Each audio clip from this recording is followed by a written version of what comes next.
creating good energy amongst all of us. Aloha.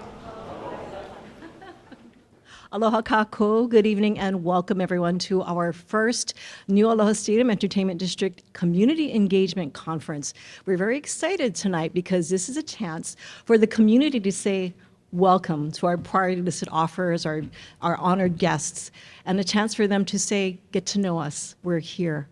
So without wasting too much time, let's get started. First thing I want to do is go ahead and introduce to you the partners that we're going to have with us, walking us through tonight. I'm Chris Kinimaka, the Special Projects Manager on behalf of the Department of Accounting and General Services. Some of you may have heard that I retired in December, but I am honored that they've decided to keep me on to support this project as one of my favorite projects of all time. I'm also joined by Chris Sarayasu, the Deputy Stadium Manager for the Aloha Stadium, and David Harris, our Program Director from WT Partnership. With us also are our guests from the neighborhood boards and the community associations as our key speakers to share their aloha with you. So representing the community around the neighborhood board 18, that's Aliamanu, Salt Lake, Foster Village, and the airport. Oh, you guys are so cute. All right. We have Vice Chair James Gower, if you could raise your hands when I call your name. We have member Chandra Kanemaru.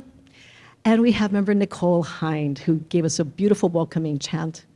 From Neighborhood Board 18 representatives, number 20, and that's Aiea Neighborhood Board, we have Chair Steve Wood. And we have member Paul Glenn. Mahalo for joining us. Last but not least, we have the Aiea Community Association represented by Vice President Karen Higa and member Kimberly Moa, and member Aaron Johansson of the community. Mahalo, all of you, for being here. I'm laughing because originally they said they didn't want to be spotlighted in front, and I was going to call them up later. So wow, I'm really proud of you guys. We also have with us tonight our special guests, and that's our priority-listed offerers. We have the members from AHDP, also known as the Aloha Halava District Partners, LLC, and also the Waiola Development Partners today. So the Aloha Halava District Partners, LLC, Stanford Car Development, Hawaiian Dredging, and Wilson Okamoto bring together the best local talent and global team to form Aloha Halava District Partners.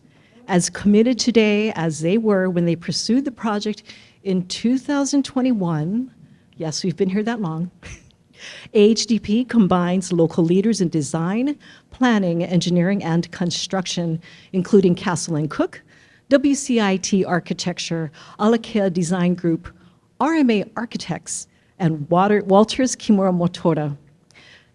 They're joined by the world's foremost experts in arenas, urban landscapes, residential communities, and renewable energy infrastructure.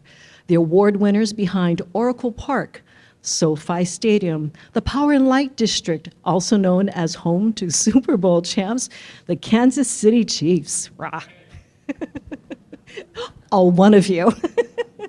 And community master planners who've built sustainable neighborhoods in London, Toronto, Copenhagen, throughout the United States, Asia, and the United Arab Emirates. How do you say that? Each team is dedicated to a community-informed, culturally appropriate, climate-resilient, and family-oriented design for this region of Halava. Here to learn from you today are AHDP's master developers, including Stanford Car Development, whose work on Oahu, Maui, and Hawaii Island have built more than 5,000 homes, including workforce and affordable housing. Development Ventures Group, coordinating financing, planning, design, and construction of major P3 projects. We have the Cordish Company, who design, construct, and manage entertainment and residential operations throughout the United States. And Amoresco, a clean tech integrator providing energy efficiency, infrastructure management, upgrades, and renewable energy solutions in North America and Europe. The master planners for AHDP include Populous, a global architectural and design practice specializing in sports facilities, convention centers, and planning and design for major special events, as well as Henning Larsen, whose architecture, landscape, urban design, and interiors focus on open, connected spaces that revive neighborhoods and bring people together. Also representing AHDP today are construction and engineering firms, Hawaiian Dredging, who for 120 years has played an integral role in building Hawaii. AECOM Hunt, whose expertise includes sports, entertainment, healthcare, and education facilities, and Wilson Okamoto, with 74 years of experience performing civil engineering design in Hawaii, including for utility systems in Halawa. Together, Aloha Halawa District Partners offers a vision they hope you will be proud of, one that honors the history of Halawa while creating a future Hawaii families will enjoy for generations. They intend to accomplish this with your input alongside their successful track record of complex urban mixed-use development, excellence in master planning and world-class stadium design and construction with more than 3,500 venues worldwide, including 90 stadiums and arenas, extensive expertise in smart building with more than 10 million square feet of LEED certified living spaces, exceptional depth and breadth of facilities maintenance expertise, and an unmatched commitment to the people of Hawaii through sincere, lifelong dedications to celebrating local culture, heritage, and engaging communities in design where people and Aina are renewed together. Aloha Halawa District Partners wishes to mahalo the neighborhood boards from Aliamanu, Salt Lake, Foster Village, and Aiea, as well as the Aiea Community Association, and everyone in attendance tonight for the opportunity to listen and learn from you. For Waiоla Development Partners, Waiоla Development Partners brings together a diverse group of kama'aina deeply rooted in the islands and engaged across equity, design, and general contractor roles within the consortium. This local perspective ensures that the project will be planned, designed, and constructed to resonate with the unique culture and lifestyle of Hawaii.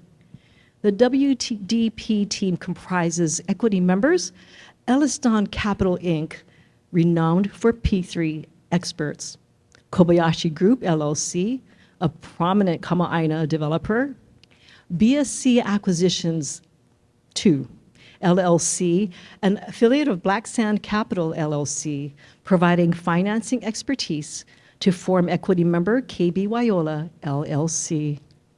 Their design team includes Manuka Architecture, leading stadium designers, Stantec Architecture Inc., a global leader in entertainment destination master planning, Design Partners Incorporated, a local architectural firm, and the general contractor NAN Inc., the largest locally owned construction company in Hawaii.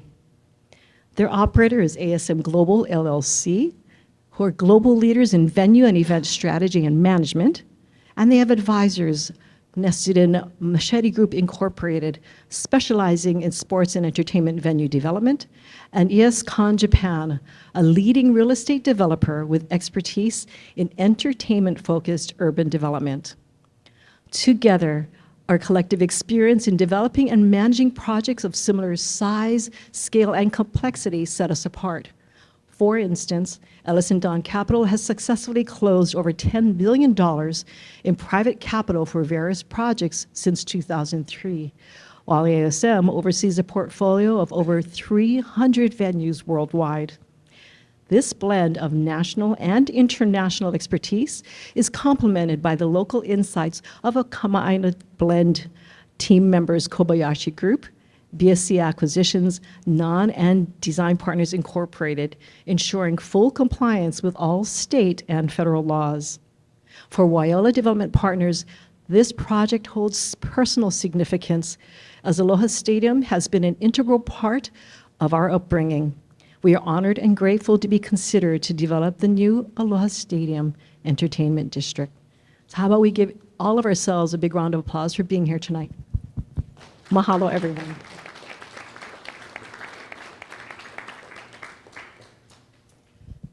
And see if I can go ahead and operate slides while I talk at the same time. So this is what I just covered.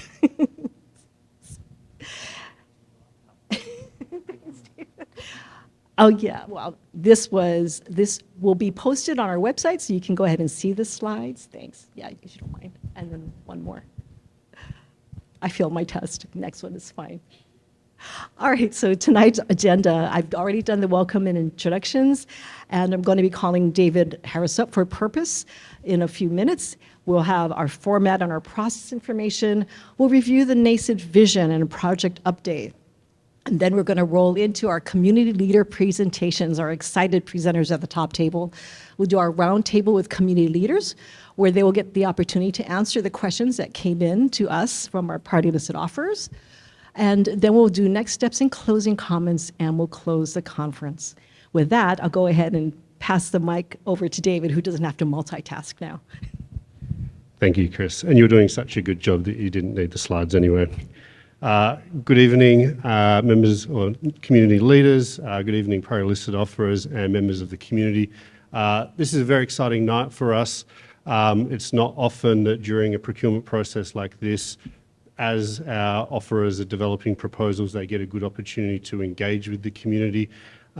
Community engagement, listening to the community, and an ongoing relationship with our neighbours and community is extremely important. So, as I said, we're very excited to be offering this tonight, and we view this as a great learning experience for both the community and our priority-listed offerers alike. As you'll see here, the main focus of tonight is for the community leaders to present to our priority-listed offerers. It's a listening and learning experience for our priority-listed offerers. We have got some questions raised in advance, but first off, we're really looking forward to each of the community groups presenting on their aspirations, concerns, and other things that are important to them for the new Aloha Stadium Entertainment District.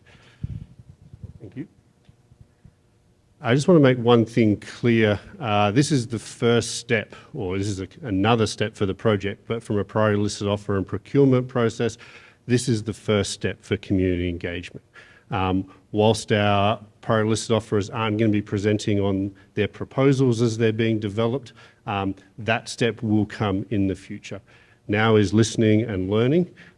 Once we do have a preferred offerer, which we're expecting to be in September this year, we do expect a much more detailed element of of engagement, where they're working with yourselves, refining proposals, getting much more detailed feedback on what their actual concept for the district is. And then, of course, once we do select or engage in contract with our master developer in summer next year, we expect the engagement to continue on very much in a manner similar to what you've seen from particularly Chris Kinamaka, Samantha Spain, and others on the NASED team, as we've been doing on an ongoing basis of late. Next slide, please. So format and process, as I mentioned, the priority-listed offerers have provided some questions in advance. You've seen those. First off, we are going to do presentations from each of the three community groups, neighbourhood boards 18, 20 and the Aiea Community Association. 15 minutes each for those. We're really looking forward to what you've got to say. After that, we'll have a roundtable where we raise the 5 questions from the priority-listed offerers and looking forward to feedback on those.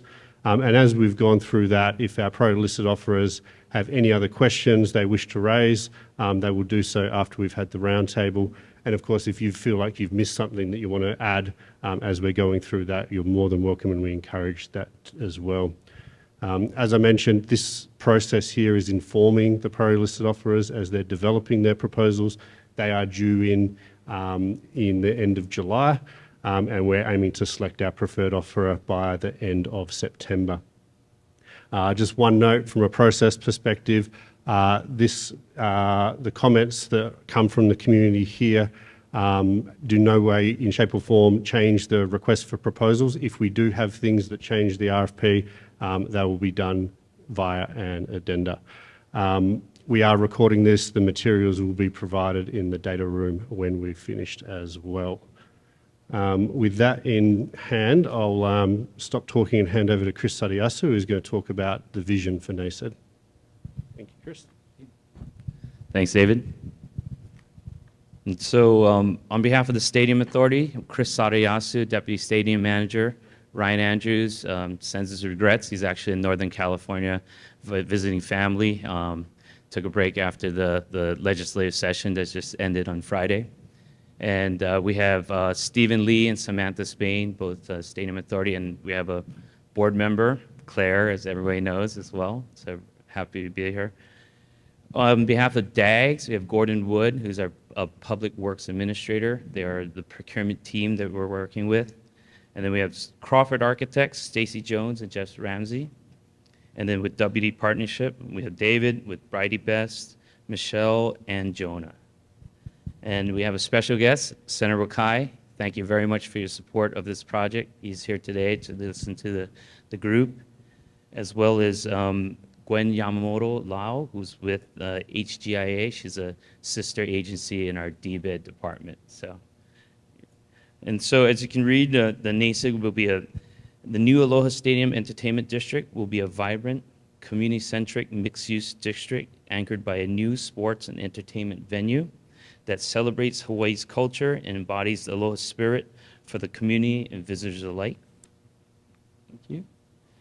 And just some basic inclusions in the project is a new Aloha Stadium with a minimum capacity of 25,000 seats. We'll be hosting the University of Hawaii football games here, together with local football, high school, soccer, rugby events, and concerts and other entertainment. The real estate portion will have about 4,500 units, 900 of them affordable, which is about 20% of them. Also be hotels, retail, office buildings, and supporting infrastructure. So without further ado, I want to turn it over to the community leaders here and thank the neighborhood boards 18, 20, and the Aiea Community Association. And thank you. Mahalo, Chris. So first up, we're going to have our Neighborhood Board 18 community representatives from Aliamanu, Salt Lake, Foster Village, and the airport. So again, we have our community representatives, Vice Chair James Gower, Member Chandra Kanemaru, and Member Nicole Hind. Mahalo. Mahalo. Thank you, Chris. We're very happy to be here representing the Neighborhood Board 18, which is Salt Lake, Aliamanu, Foster Village, and Airport. We are the neighbors of Aiea area, so we work close at hand. Yes, we are neighbors, we are friends. So, we're here to look at really the big scope of everything. And I did prepare just some questions. And so I wanted to first find out, with the two offerors group, what are the key areas of concern for the prospective offerers? So I made you can do a checklist, so financial feasibility, the stadium performance risk, stadium operator teaming, progressive procurement process, site diligence, contractual structure, default and termination risk, limited number of service providers, local service providers, operating period, leasehold condominiums, and the whole program of development. So that was just kind of some of my concerns that maybe you might have. So I did a little bit of homework. Yeah, I'm not into developments, but I just thought I'll bring that up. And so let me go over the other one that I had. Another big one was environmental and the infrastructure issues. We've been facing Red Hill, of course. Let's not even start to discuss that topic. But, the old stadium site uses the city's drinking water supply. Right? And so it's flowing from that same source in Waimalu. So, with this whole construction of the project, concern is, will the infrastructure have to be totally revamped? Where are the environmental issues? Have that been fully considered? And so will the existing water infrastructure be sufficient for the future is basically what I'm concerned about at this time too. And so another question that I have is for the health and safety of the attendees who, we call it the old rust bucket. But I'm sure we're going to be knocking everything down and rebuilding. So what I was really curious to find out is I know that the iron and steel has really rusted away, and they've had to do so many, patching up of everything. And I've looked at some slides of, the actual corrosion issues that have occurred. And so I happened to go to so I will lend this over, and it is just a brochure which will be put online. It's a company, WT Production, well, anyway, WT will be scanning it. And there is a stadium in here that I wanted to just show. And it is actually in Spain. This is a Barcelona soccer stadium. So it just kind of, my heartstring went, oh, yes, stadium, But, this is a product that's made out of hydrogen. It's hydrogen-based tiles. And so, with the water situation here, with the rain situation, the humidity and all of that, it was a consideration. So like I said, I just attended this bioeconomy economy forum, and I met many global academia as well as business leaders who are really into sustainability. And that's part of our, concerns within the community is the sustainability, environmental sustainability. One more thing that I would like to, bring up is, with this urban center that's going to be created, for the projection of the project, I know it will take years to actually complete the project. However, with the economic development catalyst of the TOD, that's the transit-oriented development, the TOD with the city, it's considered to be a mixed-use district. So, I do believe then, I don't know where the heart is on these the renderings, but they're beautiful renderings. And I'm like, oh, okay, I'm assuming that this is the parking, this is the, and I was looking at it. So, a concern of mine is off-site parking too. Where can that be placed? And lastly, I want to bring up about traffic control. For the residents, that is a main thing. It's like the Salt Lake Boulevard is now being widened. But I'm kind of thinking, wow, in maybe 10 years, will it be wide enough? Or do we have enough, roadways coming in and out of the district area too? So the consideration for highway on-ramps and off-ramps and all of that, that'll have to, be all re-roaded, or whatever, the terminology used for the traffic control portion of it. That is another big concern of ours. So I will hand this over to your groups. I'm sorry, very low tech here, but this were some of the areas of my concerns that I wanted to share. Okay, so let me pass it on to James Gower. Thank you, Ms. Kanamaro. I'm James Gar, Neighborhood Board 18 Vice Chair, and I was asking friends and family around what their aspirations or vision was for the stadium. So I have a few to share, and if you could take notes and I guess get back to us. Well, first of all, on behalf of my chair, we're looking forward to at least 35,000 seat stadium capacity. I think that number is supposed to meet a requirement of certain NCAA collegiate Division I teams that would attract them and even sports teams to come here. So I guess the question is, how is your team planning to develop a stadium that would meet or exceed the requirements and to attract professional and collegiate sports teams and to attend events? Numero uno, number one. Number two, how is your team plan to develop transportation, mobility, and access to all residents and visitors of Hawaii? These are pretty broad questions, and hopefully you can just dive into them. And obviously, they'll get more in depth as we go along. And numero three, how does your team plan to develop working relationships with existing public, private, and civic organizations to to meet the goals of the stadium, which is the unique and healthy living that we are seeking. So thank you for this time on behalf of our friends and family and neighbors at Neighborhood Board 18. Mahalo, Auntie Shanja and James. My name is Nicole Mehanokala Hind. I am a neighborhood board member. I've lived in the Aiea area since 1978. Graduated from Salt Lake Elementary, Moalo Intermediate, Moalo High School, and seen the Salt Lake area through Aiea Foster Village and this area to change over time. I was, although, born and raised in the public housing in Palolo Valley. So I have very kind of diverse living experiences here in Hawaii. I'm Native Hawaiian. I work for the Council for Native Hawaiian Advancement, which is a nonprofit organization that has been doing, if I don't say so myself, some exceptional work through COVID and even till now. Some of the things I'm concerned about as a Native Hawaiian being in Hawaii is what specific expertise do your teams have with Olelo Hawaii? Who are your Hawaiian language experts on your team that can aptly and expertly tell the story of the space that is then going to be built around those ideas, right?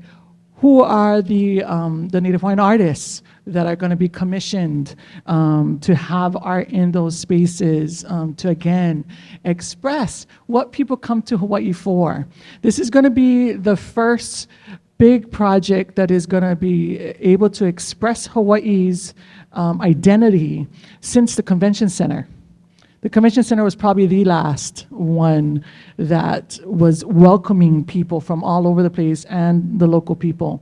Now, we've learned things since that was built, and there's more of a cadre of experts out there who are well-versed in Hawaiian language, Hawaiian aesthetics, Hawaiian design, and so forth, so that we can become a unique space that our host culture, Native Hawaiian people, but also our local people can feel proud of being in. No more, gone are the days of the tiki torches and the Tahitian dancers and all that, right? We needed that for a time period. We don't need that anymore. Yeah, we have enough authentic culture alive and well in Hawaii today. Also, what Auntie Sandra was talking about with water, that's a huge issue. For the last 25 years, my background and field is in community engagement.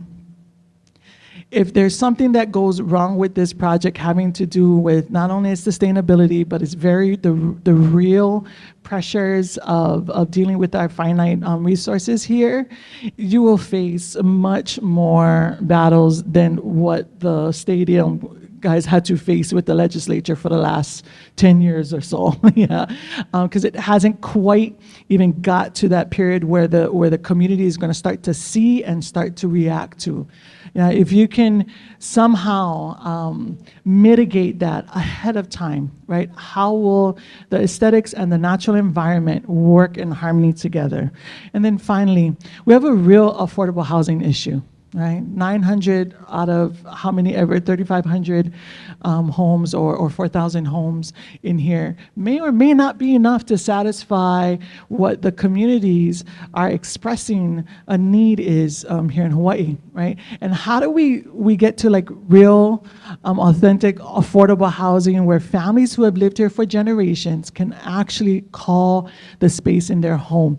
Because once families who have lived here for generations can call those spaces that you build in the stadium area home, you will not have a problem. You will not have any type of problems. You will have built-in ambassadors of a commercial district, commercial residential district that can face some problems, right, in dealing with all the various things, but affordable housing and really trying your best to accommodate long generational families that have lived here, that call Hawaii home, I know will be something that is going to be primal, right, for us. You guys all know the politics and the realities of that there. And those are the three things I think that can add to what has already been stated here. And also, please, if you need, lean into all these people that you see here. Lean into us. I am on the, with okay, all due respect, I'm on the younger end of this panel here, and I've been here a long time.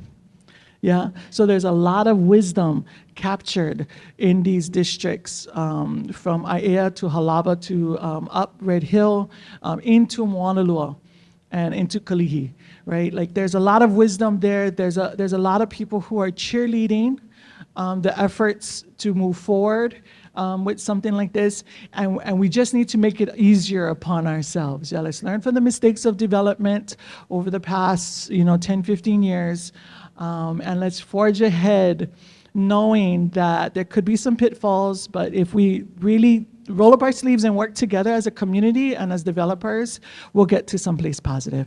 Mahalo.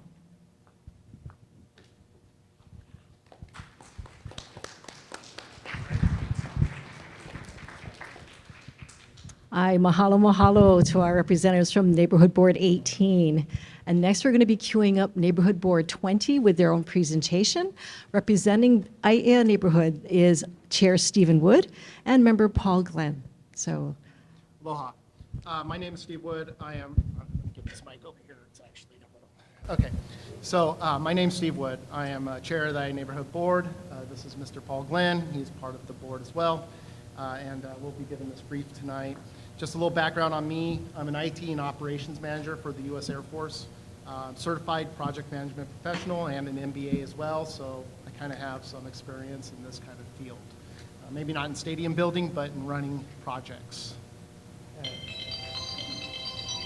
Sorry, that was my timer, so I would stop talking. Okay. I know this is going to be a little hard to read up here, I guess, but it's a lot of information. Are these slides going to be posted online? Okay, so yeah, I should have made it a little bit bigger. But we're going to hit on a lot of themes that the Salt Lake folks hit on, which is budget, incorporating culture, traffic. There's a myriad of different things, and some of these things I actually gathered from our constituents here in Aiea via town hall meetings, just knocking door to door, doing the footwork that required. I think my UPS driver, my optometrist, and my primary care physician are tired of me asking questions. What do you think about the stadium, right? So all this is not gathered just from a single source. This is pretty much gathered from anybody that was willing to talk to me about the stadium. All right, so first off, and before we get into that, I just want to kind of show you where I actually live. So let me, because I live right here. So I am I'm very close to the current stadium, and I'll be very close to what's going to be the new stadium. Okay?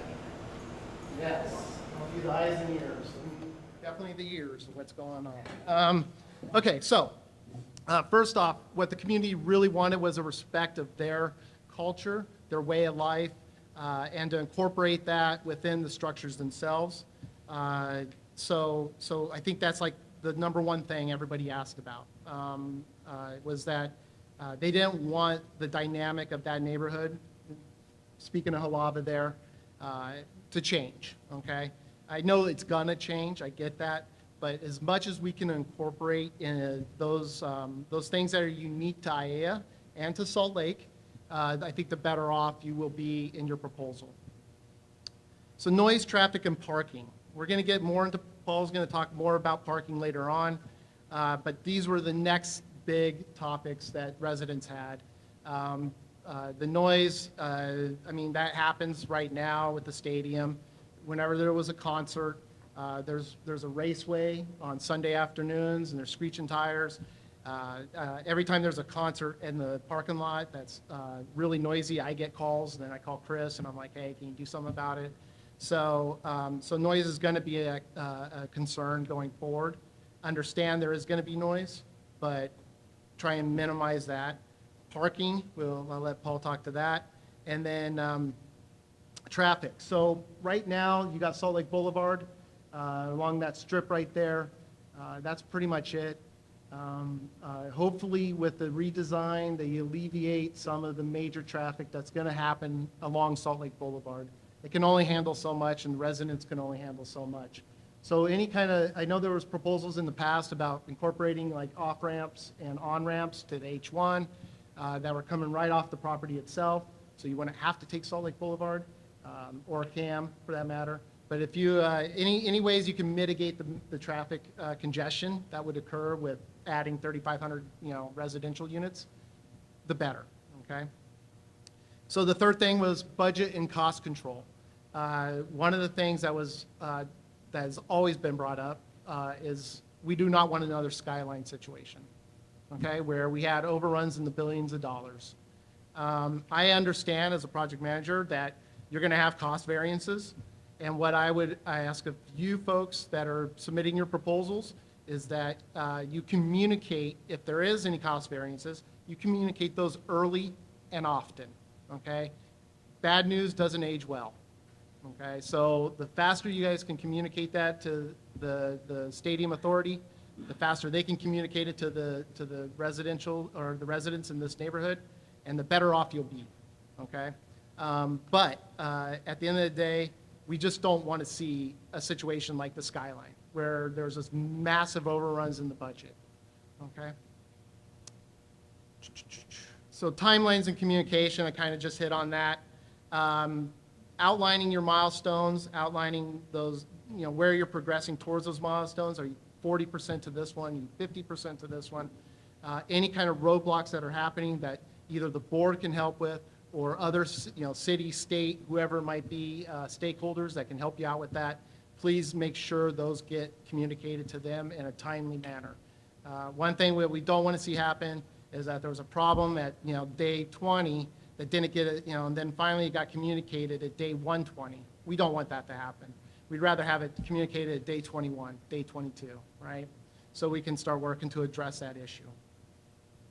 Our Salt Lake folks here, they hit on the affordable housing. One of the things that the Aiea community would like to see is not 100,000 units, which was been proposed previously. We would prefer to have what I think is being offered now, around 3,500 units. It seems to be acceptable. Our community is definitely not a NIMBY community. We want to have affordable housing be brought into the community, but we want it to be done responsibly, okay? We want to see not just low income, but a wide range of incomes from high to low income families being able to purchase, rent to own, or lease their own piece of Oahu on that piece of property. So if you guys can incorporate that, that would be great. Okay. One of the other things, and this is kind of one of my pet peeves, is we've had the Red Hill situation, right? We have stresses on the aquifer as we speak right now. There are if you go to the EPA's website, actually, I'm sorry, you go to the Energy Department's website, you can see there's called a program called the Net Zero Water Building Strategies. And what that does is it gives you ideas on how to build residential buildings, commercial buildings, and reduce the amount of water needed to support that building. So Senator Elefante just passed a bill in the legislature, with trying to promote this particular strategy. So please, when you guys are doing your proposals, please incorporate something like that. Some kind of energy conservation action that you guys can do in your proposals would be definitely beneficial to the community as a whole, especially water. Okay, so Salt Lake folks hit on this too, which is the cultural awareness and historical awareness of this particular area. We have Pearl Harbor right next door, and we all know what happened there in 1942, 41, I'm sorry. And then we also have we have a Hawaiian fish pond that was located down in Pearl Harbor proper. We've had, Aloha Stadium is its own natural, historical presence, right? With the Pro Bowl for being here for so many years. And then UH as well, So we look at this as an area where like a lot of, not just residents will come, but a lot of tourists will come, and it's a good opportunity to put out that message of what Hawaii is, where it's been, and where it's going for the future. So I don't want that to be lost in the race to build buildings and commercial property and stadium and everything else. We need to make sure we incorporate that historical and cultural significance of not just this particular area, but of Oahu and the rest of Hawaiian Islands in particular. So next thing I did talk about, which I kind of just rolled into, was the Pearl Harbor and Pro Bowl UH stuff. So next slide. Okay, so one of the things that was also brought up was jobs, right? This is going to be a huge job creation project. We do not want to see jobs go into mainland. I mean, if there is not a skill set on the island, understand, okay? But if there's a skill set on the island that could do the job, it should go to a person here on the island who could do the job, or a neighboring island for that matter. But we do not want to see construction workers from the mainland. We do not want to see cement folks from the mainland. We don't want to see, because all those skill sets are here on island. There are going to be probably particular skill sets, and the project this size, I'm sure there are unique ones. But those I can understand. But anything that is residing here on island needs to go to the people here on the islands, not just Oahu. Another thing is that these got to be good paying jobs, right? Not minimum wage jobs, okay? Like, make sure that they're getting paid a fair wage. We would like to see that happen as well. Okay, and that can be difficult to do. I understand you guys are trying to come in low, but it is definitely a consideration. Okay. So affordable living. So this it goes back to what I had said about the affordable housing. Make sure that there is housing available for all income levels. Having just a low income focus is not going to be the right answer. Having a mixed income focus will definitely be the right answer. It's that saying, right? The rising tide raises all ships. And having low income folks mixed in with mid income folks, mixed in with high income folks, you're going to see definitely an increase in the health of our society here on the island. So transparent communication, this goes back to, again, the early and often. Make sure that you guys are communicating constantly. Nationally, we don't need to know every tiny bit of detail, but definitely the big rocks, or the problems that arise, make sure those get out there. All right? And then lastly, the community gathering space. So we have the stadium, we have an open air theater, or like theater area. I think what is kind of missing, if you kind of look at this, is the parks. Not sure if there's a lot of park space, because you're going to put in 3,500 units, and if it's going to be a mixed income, strategy, you're going to have a lot of young, first-time home buyers there with kids. And so make sure that there's playgrounds, make sure that there's spaces where those families can safely relax and enjoy the children while they have time to do that. Okay. And then, so restaurants and retail shops, similar situation to like Hakako, right? Where you have a lot of retail, you have a lot of restaurant, farmers markets, you have the food trucks come in, all these kind of things. We fortunately have Pearl Ridge Shopping Center, who does a lot of that activity already now. But I see this as just a complement to that, and not necessarily a competitor to that. But yeah, having that kind of mixed use of the space would definitely be beneficial.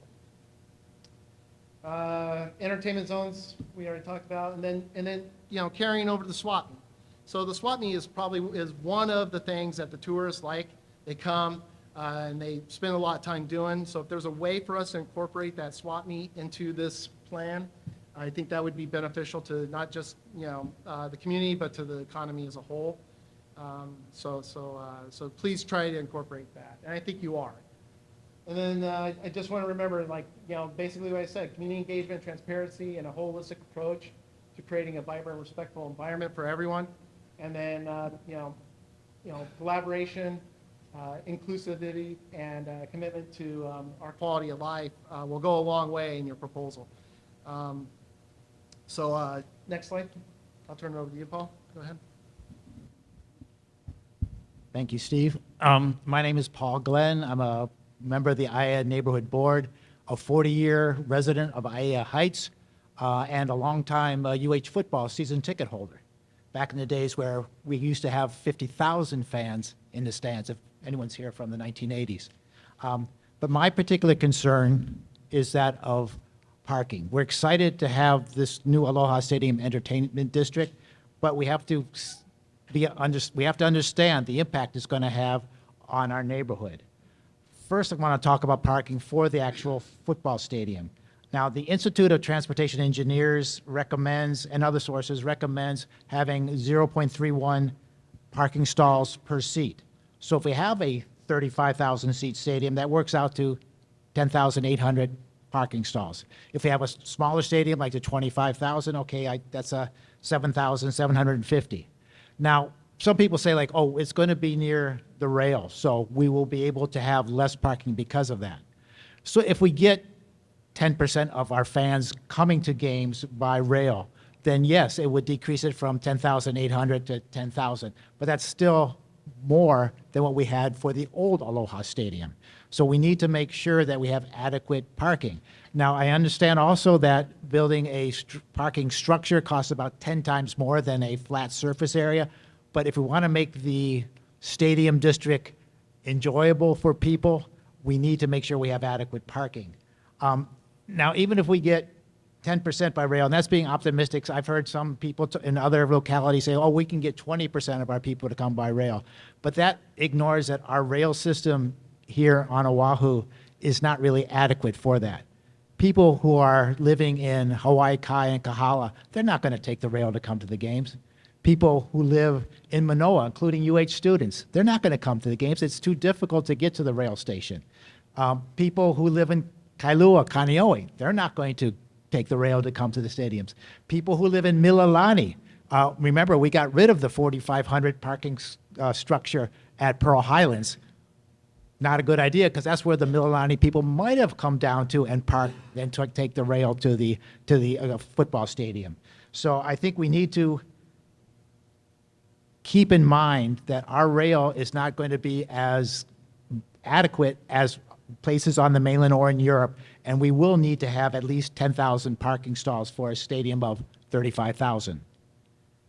The second is the residential parking. We definitely need affordable housing. We definitely need housing, but we have to build these things smartly. Now, a few years ago, the city council, I believe naively, decided that they were going to change the requirements for parking stalls per dwelling units. It used to be that you used to have one parking stall for every 8,000 square feet of residential area. They changed it to now one parking stall for 1,000, but the worst part is they said they eliminated the requirements if you were, and I quote, in an area well served by transit, okay, which means like a half mile from a transit station. That doesn't take into account the lifestyle of our local people. First of all, the rail doesn't go to most places where people work. It doesn't go to Waikiki. It doesn't now even go to Ala Moana. It doesn't go to any major hospital. It doesn't go to University of Hawaii. So the idea that we won't need cars is incorrect. People need cars to take their kids to school because the rail doesn't go anywhere near most of our schools. They need to have a car to go shopping at Costco, at Sam's Club, at Home Depot, at Lowe's, at City Mill, go to the beaches, go to the ball fields. So yes, even if the rail did go to places where people work, people still need their cars for other activities, and they need to park their cars. So saying like, oh, we'll get them good transportation with the rail still ignores the fact that they're going to have cars there to go other places. And in Hawaii, a mother and father usually are both working, usually both take care of their kids, so there'll be two cars. So the idea that we can have less parking stalls for a residential community is incorrect. We need to have at least one parking stall per dwelling. And with that, I'll turn it back over to Steve. So I just want to, the concerns are pretty much a repeat of what we had already discussed with desires, right? But I just kind of want to bottle it down to one or two words, and this is what it is right here. So you can all read that. I do want to give thanks, though, to the Stadium Authority. They've been working years with this community in particular to try and get all this input. So a lot of this input's already kind of just been incorporated in that RFP. Chris has been great. She comes every month to our meetings and briefs. And Senator Wakai has been a strong champion for this, which has been great as well, too. So, and along with Claire, too, she has been a real rock in this effort. We've had some ups and downs. We've had some waylays, especially with the change of administration and when Governor Iggy left. But Governor Green is on board, and we appreciate that. So thank you. Mahalo, mahalo to our Aiea Neighborhood Board number 20. Thank you. All right. So not to be outdone, we have our final group from the Aiea Community Association, represented by Vice President Karen Higa, Kimberly Moore, and Aaron Johansson. So mahalo, folks.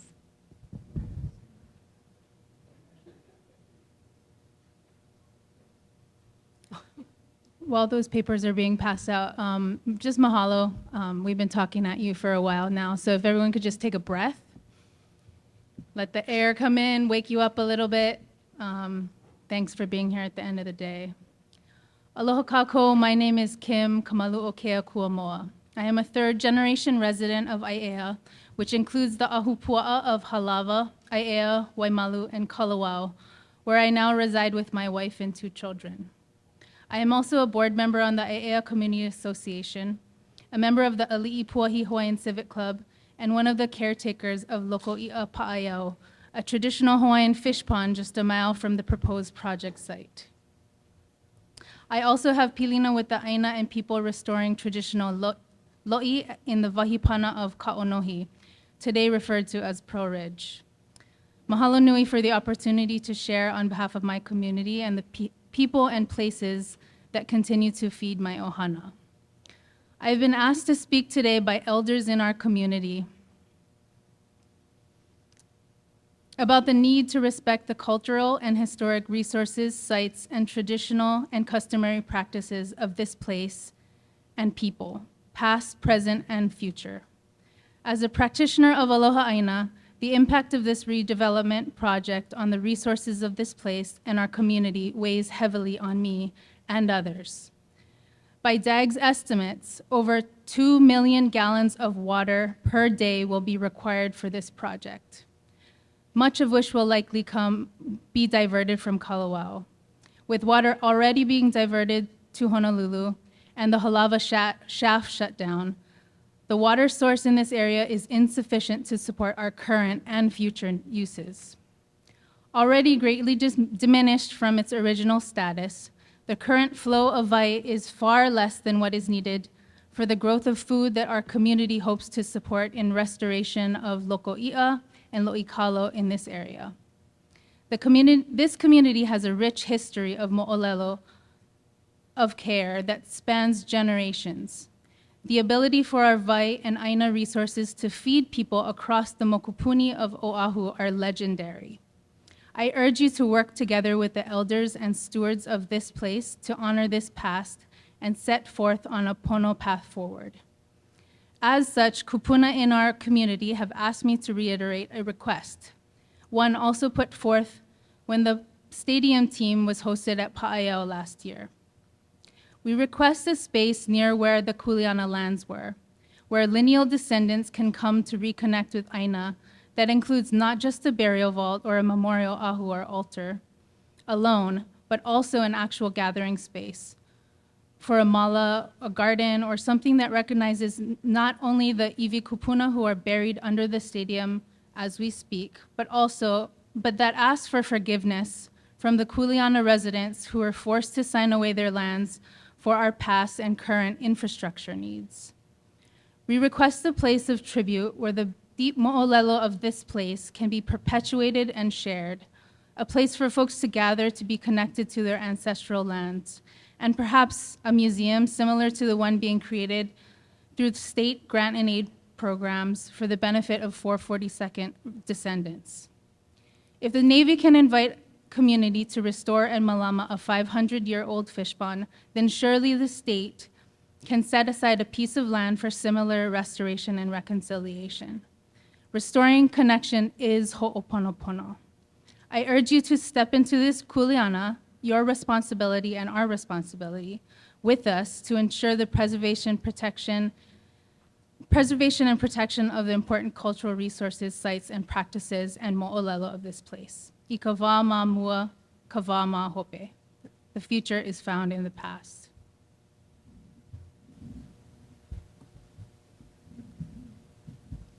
Aloha.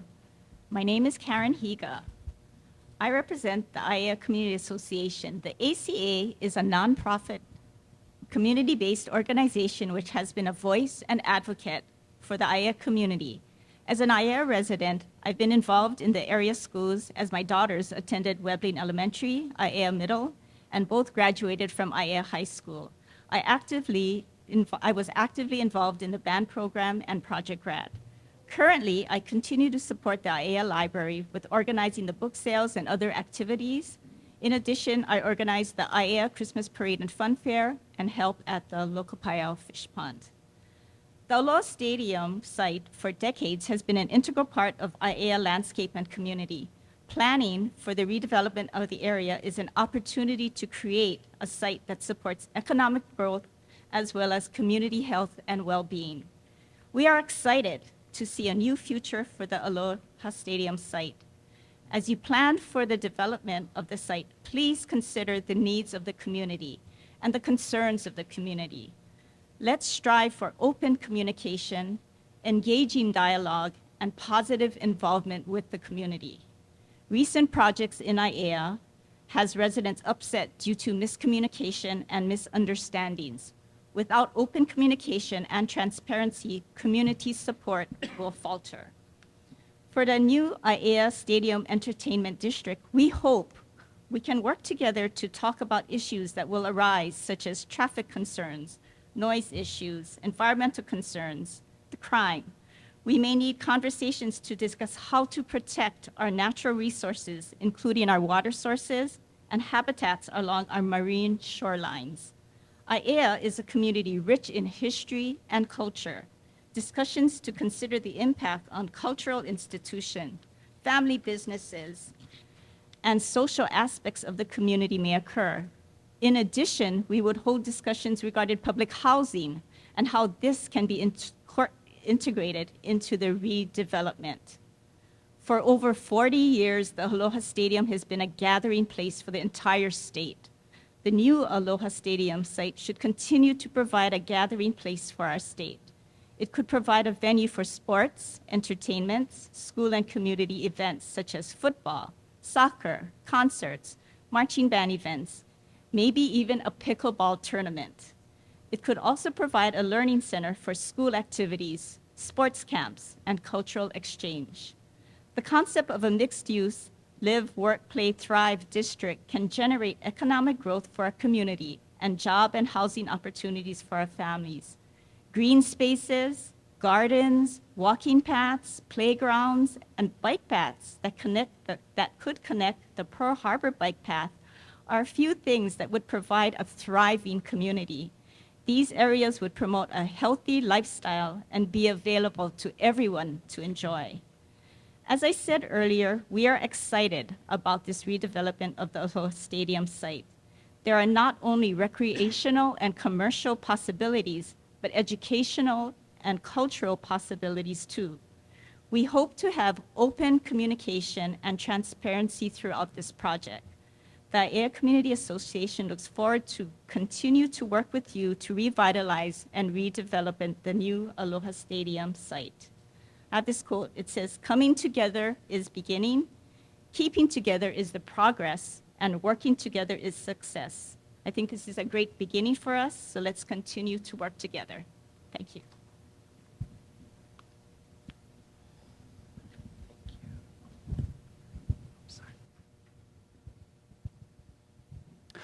Thank you so much for the opportunity to speak. I'm Aaron Ling Johansson, a member of the Aiea Community Association and the Friends of the Aiea Library, and a 12-year former state representative who represented the surrounding communities of the Stadium District.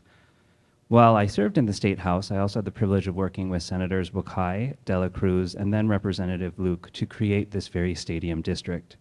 Being an adopted son of Aiea and having helped to create this district has provided me with a certain perspective that I'd like to share in conjunction with everything that our esteemed community leaders have already mentioned. Legislatively, it was always intended that this district work in conjunction with the surrounding communities and factor them into the broader mix of the overall development plan. It's why I specifically added community member positions onto the Stadium Authority. It was always intended that the Stadium District would augment the current surrounding communities as a mixed-use development embodying the live, work, play philosophy. In case you're not aware, this region already shoulders a disproportionate infrastructure burden for the whole state, sometimes to the detriment of our surrounding communities. Imagine, if you will, your community hosting a prison, the eventual new OCCC jail, the rail line, public housing, and freeways and highways arbitrarily separating neighborhoods and key community pillars like schools, libraries, and places of worship, and so many more from the very residents that they are intended to serve. All this state infrastructure, while important, disconnects natural parts of the Aiea community and makes the state's infrastructure problems our community problems. The current stadium property by design has contributed to that. A vivid example is Aiea Elementary. If you look at the middle panel and you look at the area that Chair Wood lives in, which is Halava Valley Estates, it looks almost like a boxing glove at the bottom. Most of the student body is from that area, Halava Valley Estates, and either walks through the 98-acre campus of the current stadium or along the highways and freeways to get to Aiea Elementary, making commuting treacherous for these young children. They are elementary school children.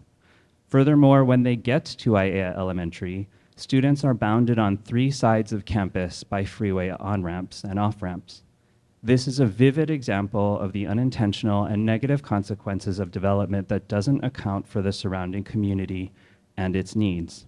In fact, this isn't in my presentation, but we had to air condition all of Aiea Elementary because the surrounding noise from all of the freeway traffic was so bad that students couldn't often hear their teachers. You know, again, another example of just with this one elementary and the population that it serves, how development that doesn't factor the community in can lead to some real problems.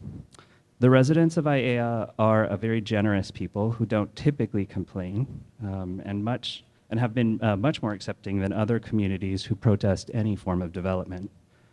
That means sometimes that we host more than our fair share. This stadium district represents an incredible opportunity to achieve synergy with the host community. My sincere hope and my charge to you is that you use your designs to reweave together the fabric of community that much of the existing state infrastructure has frayed. Through open spaces, parks and recreational spaces, entertainment venues, commercial spaces that work in concert with surrounding commercial properties like Stadium Mall, Aiea Shopping Center, and Pearl Ridge Shopping Center, and spaces that tie together the many potential resources immediately surrounding the Stadium District like Pearl Harbor Monuments and the Aiea Fish Pond, you have the potential to not only make this campus an anchor tenant in connecting together parts of the community that have been artificially separated by infrastructure, but also, and more importantly, a cornerstone in the revitalization of this region. By making the surrounding community stronger through this development, you create a more vibrant development environment for you and a better environment to ensure that this entire project prospers. Making surrounding communities stronger ensures that you and we will fully realize the potential and opportunity of this entire stadium district. Thank you.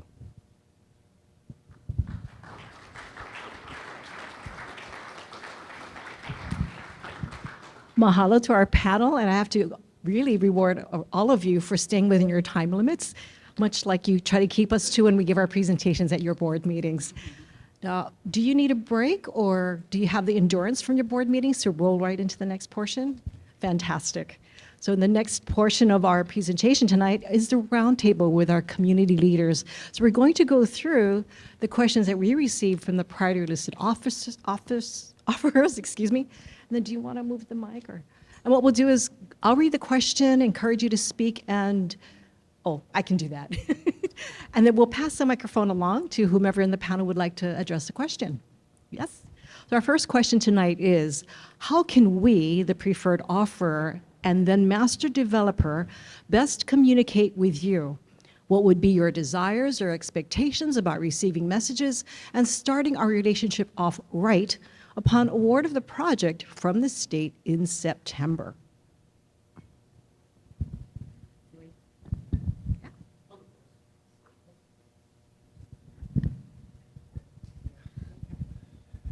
Yeah, I mean, I would say that the best way to communicate with us is at our board meetings. Every project that we have had, from the OCCC to the Navy with the Red Hill, which is not a project, but you understand what I'm saying. They've all sent representatives to brief us at the board meetings, and if it's a 10-minute presentation, then I give them time to do that. But if they're just giving us a monthly update, I give them a standing, I guess, what do we want to call it, Bill? What do you want to call it? A standing part of the agenda, right? So they can just brief it when it gets to their turn. So that's how we do it. If that doesn't work for you, at least go through the stadium authority and the stadium folks, and then they can brief it down as well, too. All right.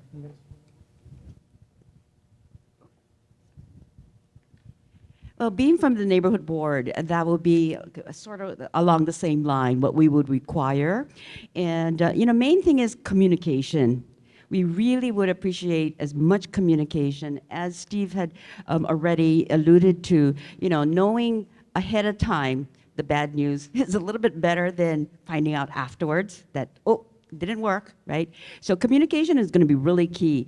As far as the communication process itself, for the neighborhood board, it will be great to have actual presentations, or just even if it's a 3-minute, I know someone has to come to the meetings in the evenings, but, to just have a 3-minute face-to-face that we can connect with someone from the project.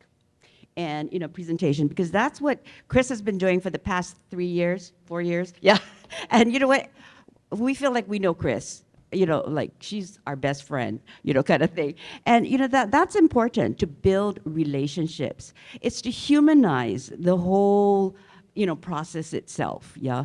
And, your profile will be, okay, you folks are the PLOs, right? So it's like, okay, they're the ones that are handling everything. But when you really humanize everything that we can relate to, we're civilians here that are all volunteers or whoever attends our meetings. We're simply there to listen. And as far as best practices go for communication with our neighborhood board, it would be best to attend our meetings, do a brief presentation, or monthly updates. And then even I know that we do have the websites from NAZD and all of that too. However, it's good to maybe even put out a occasional newsletter. It's kind of that personal touch. And having an open house would be great too, kind of thing where invite us to your main office or something, or you folks come over to our neighborhood board meeting and have a meet and greet. When people can put a face to a name or the project itself, like I said, it's that humanizing the whole project, I think is really critical for our community. A really good website that has up-to-date, consistent information, very robust website would be great. Also, take note from the joint task force that was set up for Red Hill. And it was very narrowly focused, right? It was just on one thing. It wasn't on the whole issue of Red Hill. It wasn't around the health concerns. It was just about defueling. But one lesson that I got from that, one best practice that I got from that I appreciated as a community member, was the continuous communication. There was so much communication coming out of General Wade and General Okamura. And it was for a short period of time, but they made sure that they brought in people who they could inform, that then would inform other constituents, other people in the community, other families that are there. And that way the communication just kept going. That and also a very robust, and interesting, and engaging social media.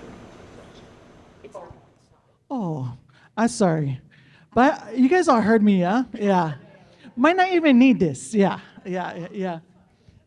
Thank you, Auntie. She was just like, she don't need one of these. But yeah, robust and up-to-date website, very engaging social media, and if you can, pull in advisory communication, just for communications, team together of community members, stakeholders inside that all you do is feed information to, and all they do is feed information to everybody else too.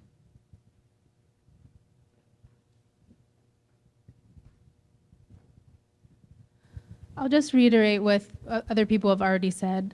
Meaningful relationship building with community, showing up at our meetings, showing up at community events to table and share information with the broader community. Our groups represent a small segment of our communities that can show up to our monthly community meetings, but it's not representative.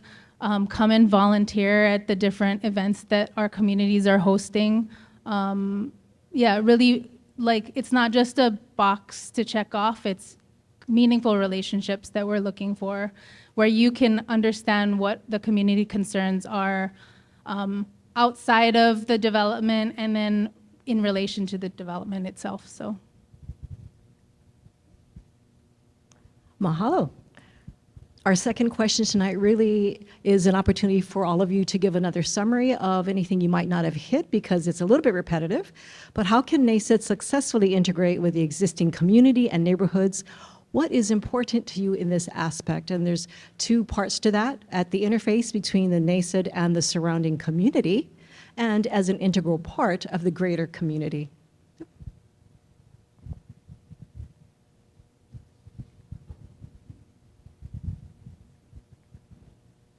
One of the things that I didn't mention earlier that I wanted to highlight at this point, within this area, this geographic boundaries that are near and dear to the stadium, there's a lot of talent, there's a lot of businesses, and some type of community survey that can be done of businesses that are around this area, of resources, of services that are provided from people who are around this area, also can tie this community a lot closer, right? So the existing businesses that have brick and mortar, but also a lot of the businesses that may be cottage industry businesses that are working out of homes and so forth, or even those from the swap meet, right? That may give you ideas of what kind of spaces to create in the end result here, so that, again, the economic benefits, because one of the things that's happening right now where community engagement starts to fail with different developments that are coming in is that the community that is carrying the burden does not see the benefit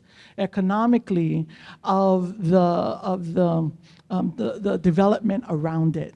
Right, we see this a lot with wind farms, with solar farms, with all kind of different businesses that are happening. You have people who can benefit from that development that live right around there, but there's not enough community engagement or a survey done so that the development side knows who the other businesses are. So that can help, I think, kind of tie us closer together. And because I see Gwen in the audience here, I want to get shout out to for renewable energies, anything that can be done to increase our capacity as Hawaii to be not only sustainable, but resilient. I work in Lahaina right now. Two things that I've learned is gratitude and resiliency. We need to be more resilient as the state of Hawaii, not just to live in, but our economy depends on our ability to pop back, to be able to be resilient in the spaces. And some of what Tita was saying over here about considering the environment that we are living in is a part of that resiliency. Getting the community that lives right around this area to take care of this commercial areas and community spaces, that's resiliency also. But if you can build in there some economic feeders and some renewable energy so that we don't have to shut down every time there's some kind of natural disaster or unnatural disaster here, that would make a more resilient space.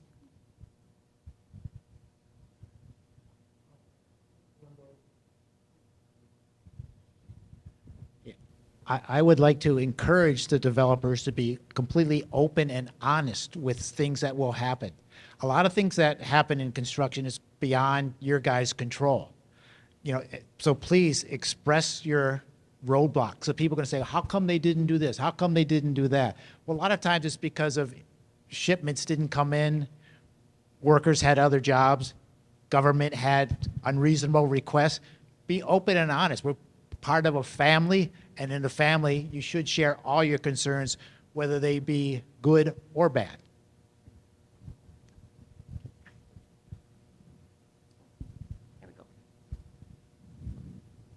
Thank you again for this opportunity. I wanted to quickly touch on two things. The communications part. How many of you read the newspaper? Star Advertise. Oh, weekly. Okay, weekly. Okay, so make sure that when the, I guess whenever the news sends their media person to come contact you, that there's matching information with what you present at the meetings, town halls, but that they're reporting also accurate information in the news, especially if you get interviews online and this such as this, because that's how I think it's going to reach most of Hawaii and what's going on with the stadium development and their perception of it. And then number two, how can NASID successfully integrate with existing community? Mr. Johansson touched upon a great part of the community, which is the students at the elementary. And I was unaware of their dangerous adventures to reach the other side there. And I was informed by certain groups that Pearl Ridge Mall is a great space for kids to just relax, go home. If their parents aren't home, they just go hang out with their kids. Well, it's also a place that attracts predators and predatory behaviors, especially in Hawaii. I know human trafficking is a big deal. So how much more will this stadium and the spaces in the stadium attract not just the children, but predators? So I guess consider your safety and security aspects of NASID and how you'll combat just trafficking of not just kids, but foreigners as well who'll be coming on like tour buses to the stadium. It can be a breeding ground, but I believe we can work together to address that. Thank you. Thank you. I wanted to provide maybe some tactical suggestions to the heart of integration. And I think if you consider access, usually we think of ingress and egress just with respect to cars. But if you think of it in terms of people, right, the most successful way to integrate this new 98-acre campus, that'll be a new sort of shiny object, but a way to integrate it within existing wonderful surrounding communities is to make sure that it's accessible for people to walk through, for people to get to, because then you have a seamless blending of populations as opposed to, it's very natural. I understand, obviously, and if I were building the old stadium, I would have put a fence around it too, and I would be worried about, what are people doing in our parking lot? But to kind of, you have a new opportunity because this isn't just a fallow campus that is event specific and only open when certain events are here. It'll now be a vibrant community. And so I would urge thinking about in your designs, how do we structure certain things to bring people organically here from around the communities as opposed to sort of putting up either visible or invisible walls that keep people out. That's going to be good for business that is anchoring this property, but it's also going to be great for surrounding community members. Again, to my earlier point about there are so many roadways that artificially put up boundaries that people kind of follow, either because it's too far to walk to some other part of Aiea. Thinking about things like, how do you invest in the school? Aiea Elementary, I mean, I'm not in the legislature anymore, but it's highly likely that many of the kids in this new development will go right next door to an underpopulated elementary. That elementary right now is 100% free and reduced lunches. No one pays for a meal there. But they have a lot of infrastructure needs and a lot of infrastructure woes. You know, if you start to adopt some of the surrounding properties and see it, I mean, I realize by legislation you're bounded, the district is bounded specifically, but if you start to see yourself as a part of the community and you tactically then shape the plan to encourage sort of overflow from your district into the community and vice versa, allowing people in through design, I think you can really ensure that rather than just being a standalone property, this really does reconnect Aiea and makes it a seamless community. Mahalo. So we can go to question number 3. It also is a little bit repetitive, so if anyone wants to summarize and highlight what you've already presented, the question is, what are the cultural or historical elements of your community that we should consider?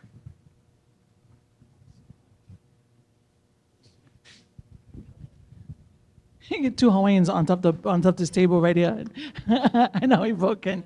There's so much. There is so much. From up Mauka in Halawa, with being the birthplace of Papa Nui Hanau Moku, which is our Earth Mother, right? I mean, start there all the way to the sharks, Ka'ahupahau, in Pu'uloa, right? And there are so many meaningful lessons in these stories and the features that are then there as part of those mo'olelo, part of those stories, right?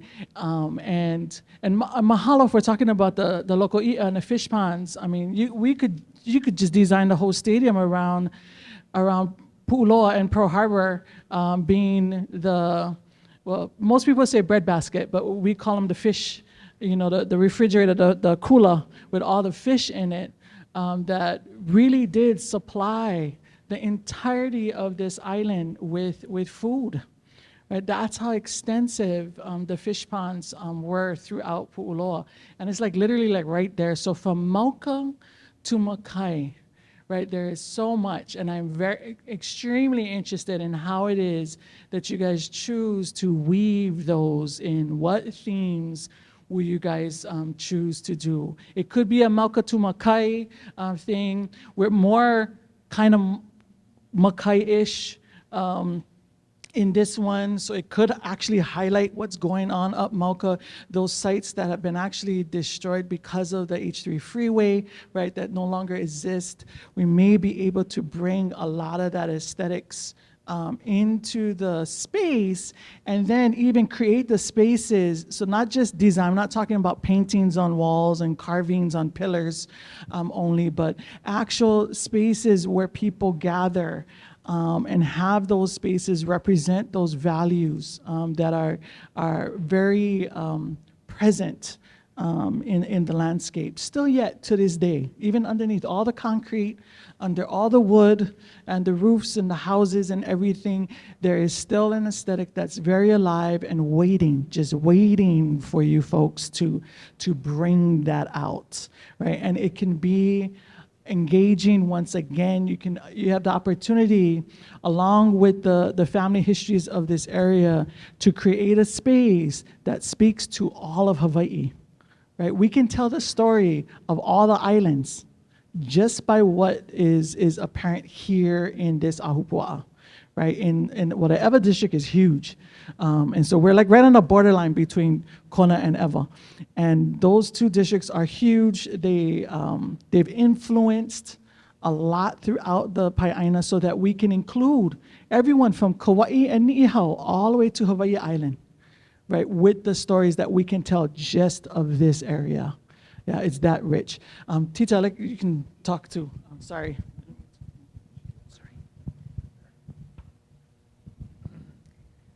No, Mahana said it all. I think really just also utilizing the people of place and the kupuna in this area and the people who have been connected, lineal descendants of this place, to help tell that story and be intimately involved in that story is critical. And then, one thing that we found during the building of the rail construction is that when you lift up the places and the names, the people, like, it activates that area in a way that just a building doesn't, or like opening the space up. Like reviving that history has been a critical part of the development that has come and will come in our community. So being meaningful about how those stories engage with the youth of the area and for them to be able to come and learn from this area, not just come and play. So, and then also creating opportunities. The live, work, play model is really important, but the value of malama and inviting people to take care of the place and the community and the surrounding community and the people who pass through, like that is one of the values that will be critical to making this a thriving place. Mahalo, very thoughtful. We're going to move on to question number 4.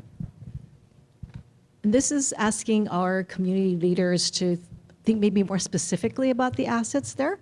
What sort of community assets, for example, playgrounds, et cetera, would you be looking for in the new Aloha Stadium Entertainment District?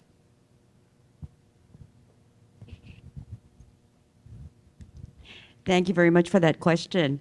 When I think of community, what does that word really, it's the commune, right? It's a group of people that live in that locality. So, it's exactly what my counterparts have expressed already on the Hawaiian culture portion of things. It's us all living together. My neighbor right here in Aiea, and in the Aiea community over there too. We're talking about how we live in a community, in the neighborhood. Those words are so interconnected. We're all neighbors, but we're all holding hands.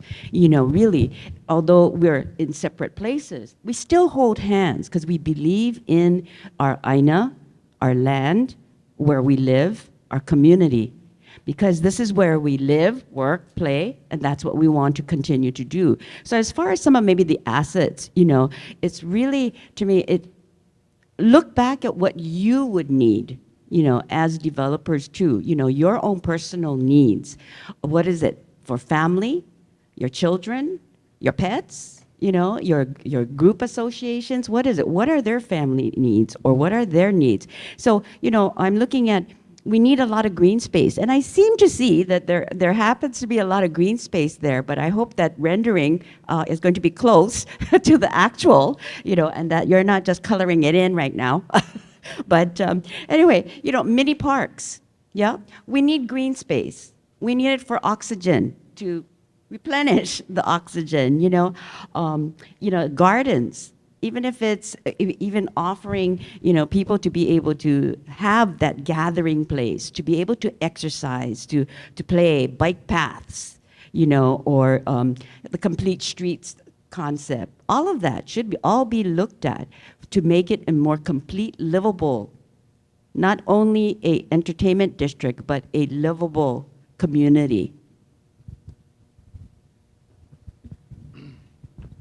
I mean, when I look at these drawings, right, I see a lot of green space. I just don't necessarily know how much of that green space is actually usable. It almost looks decorative in a way, and that's fine. I understand. But we're going to have 3,500 units there, and it's going to be, there's going to be a lot of families there. And I don't think they're going to be playing with their kids outside that parking structure against a road where there's a sliver of green space there. So I think what we need to do is really take a look at these plans and re-engineer them to some degree, not completely, but to some degree, where you have playgrounds, you have parks where people could maybe play, flag football, those kind of things. I just don't see any space in these drawings where that could actually occur at the moment. So So take a look at that and try to incorporate that and focus on that because, like I said, you're going to have 3,500 units. Let's say we have probably 10,000 people moving into those 3,500 units. That's or even 7,000. Let's say it's double. There's 2 people per unit. That's 7,000 people. There's just no place for them to really sit or do anything, it looks like. So please do that. Thank you.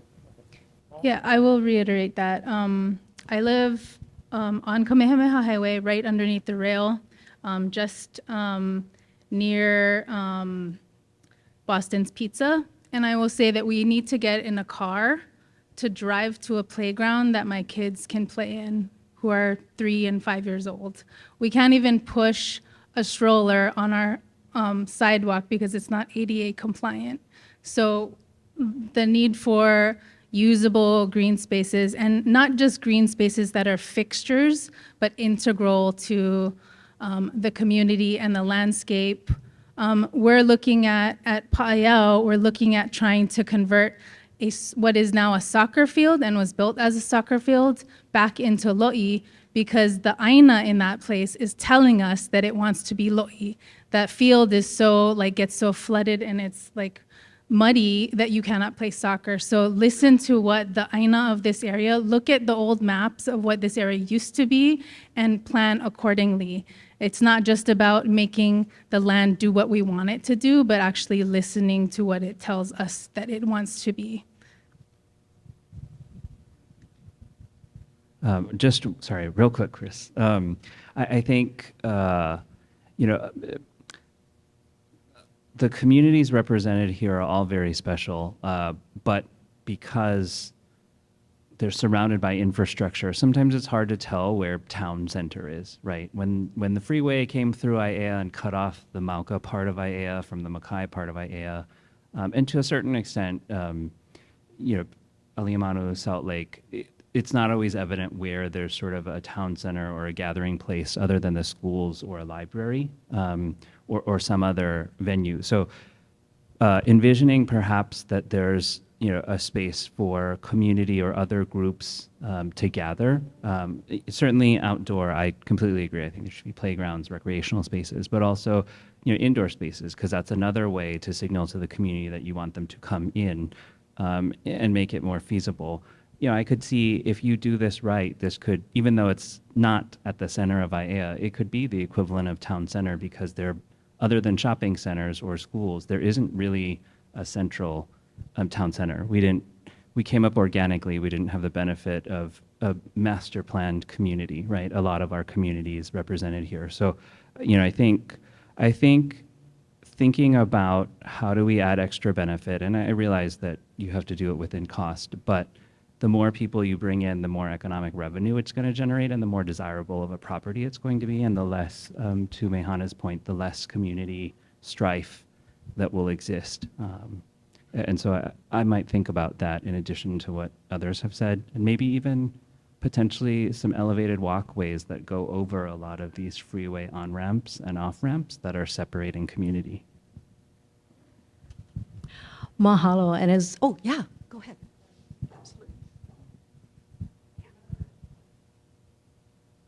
These people really don't want me to be heard. I'm going to put another plug in there. I'm a kumuhula.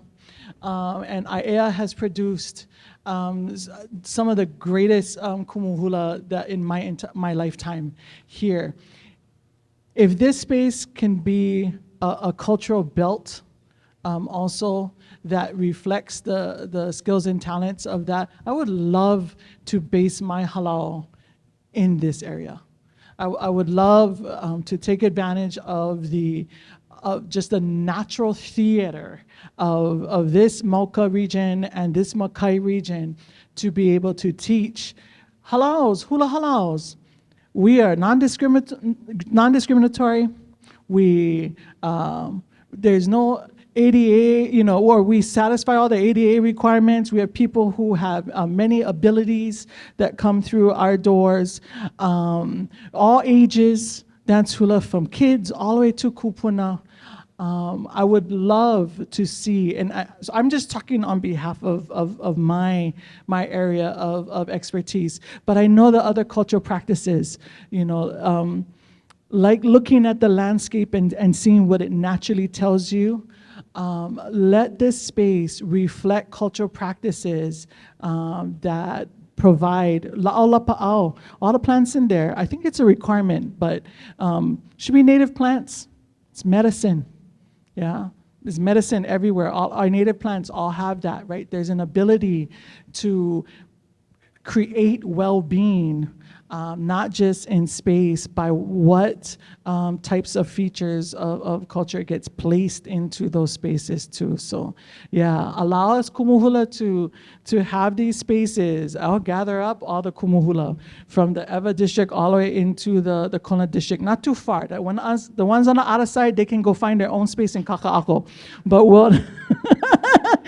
we'll take care of this way, and really try and help be part of that revitalization of space and place. Yeah, mahalo.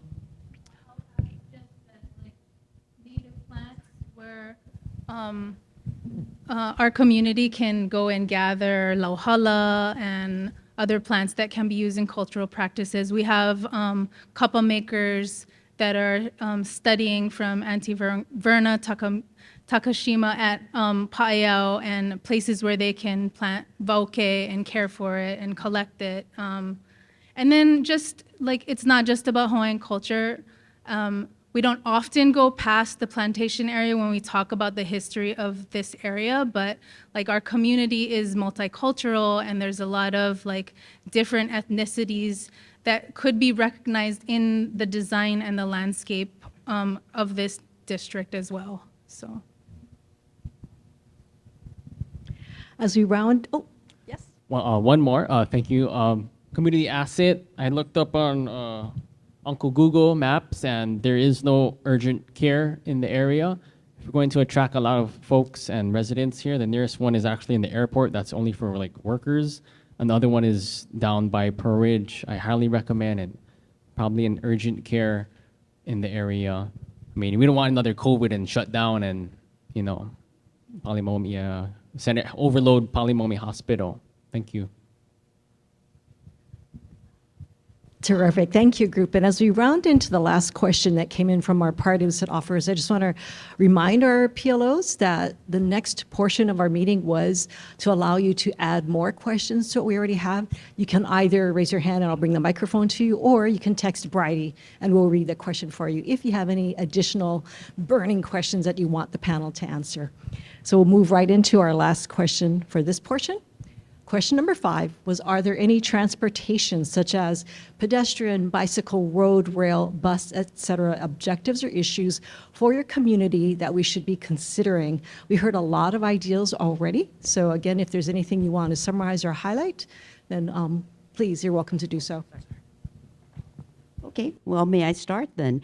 My big issue was the rerouting. So you'll see that in my little 2-page thing here. But the rerouting, the relaying of the traffic patterns, really for the ingress and egress of this whole district area, that is going to be a major concern for the constituents who live in this area. Yeah. So when an event happens, this was something that, take it for what it's worth, but if there's a way that Aloha Stadium and the Heart Rail can work together, I'm just reading off of what a suggestion was given to us, to work together to implement marketing strategies on the day of events to increase the ridership on the skyline, the Heart system, right? And this will lessen the parking needs for events, with everyone encouraged to use the rail instead of driving, especially if they are consuming alcoholic beverages. So these strategies will save lives. So it goes on to a second part. Hang on. Okay. The suggestion would be to offer maybe, say, like a 99-cent one-way rides. Okay, before and after the event, possibly 4 hours before and 4 hours after. And the suggestion would also be to use cash methods to pay on that day so that the process can move faster instead of people standing in line trying to buy or get a holo card. that's used for the Hearts skyline right now. They give you $1, you give them back a penny. Proceeds that day can be donated to a cause, such as the UH football. So that was from my chair, David Yomes, who's not here tonight.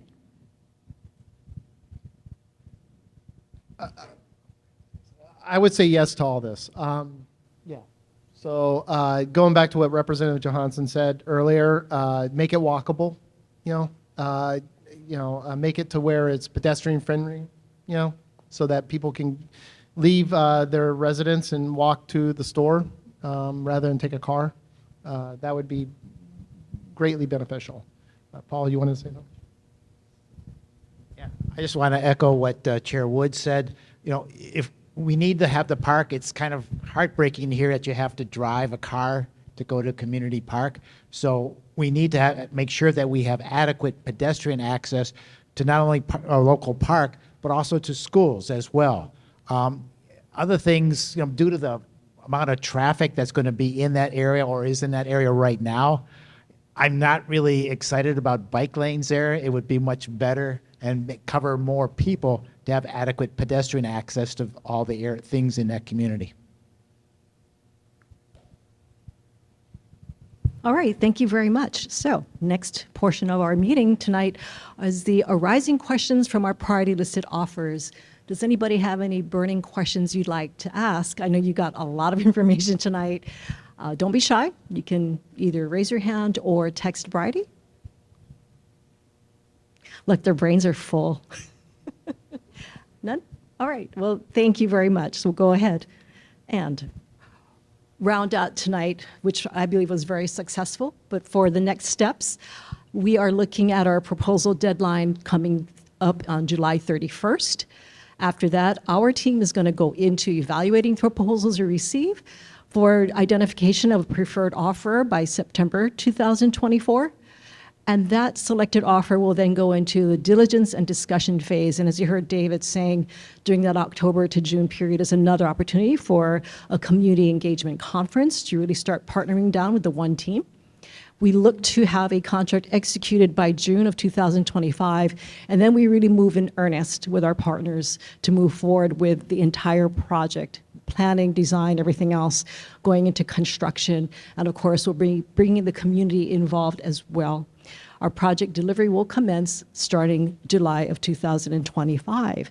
With that, I do want to thank all of you for being here today, our priority-listed offerers. I hope this is a great opportunity for you to get to know and hear the community. It's really no accident that so much of what you hear us saying in all of our presentations and in our requests for proposals and everything that we do really echoes a lot of what we're hearing from the community.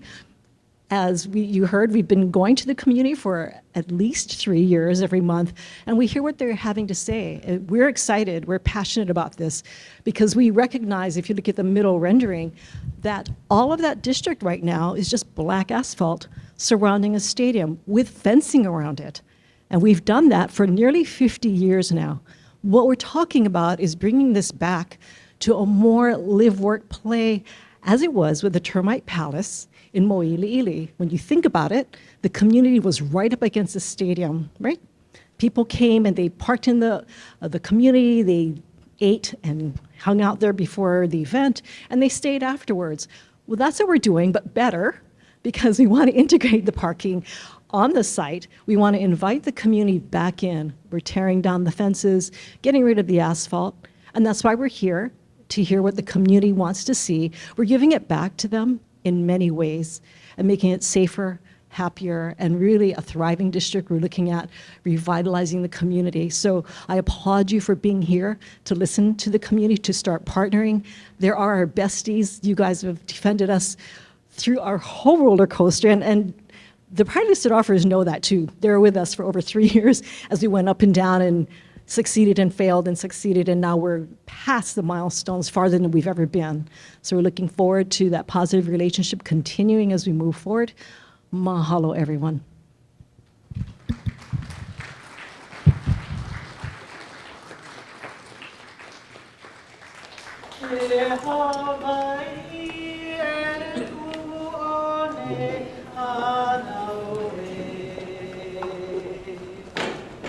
Oh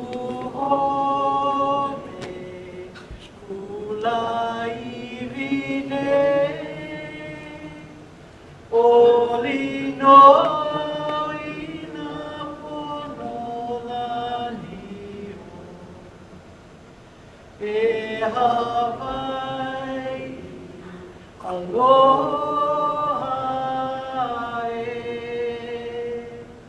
e haoli na o pio Hawaii e